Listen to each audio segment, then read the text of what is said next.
আসসালামু আলাইকুম সবাইকে।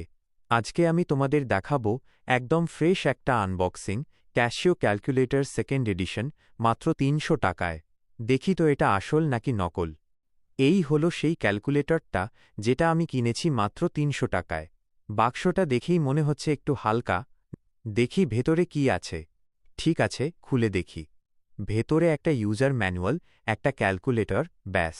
বক্সের প্রিন্ট কোয়ালিটি মোটামুটি ভালো, তবে একদম অরিজিনাল ক্যাশিওর মতো মনে হচ্ছে না পুরোপুরি। এই যে ক্যালকুলেটরটা বেশ হালকা লাগছে হাতে, বোতামগুলা চাপ দিলে একটু নরম টাইপের সাউন্ড আসে। ক্যাশিওর লোগো আছে ঠিকই, কিন্তু প্লাস্টিকটা একটু পাতলা মনে হচ্ছে। ওজনের দিক থেকে আসল ক্যাশিওর মতো ভারী না, আর ডিসপ্লেটাও একটু আলাদা মনে হচ্ছে। দেখে তো এখনও বুঝতে পারছি না এটা আসল নাকি নকল, তবে দামে অনুযায়ী খারাপ না। তো ভাই, তোমাদের কি মনে হয় এটা আসল ক্যাশিও নাকি কপি? কমেন্টে জানাও।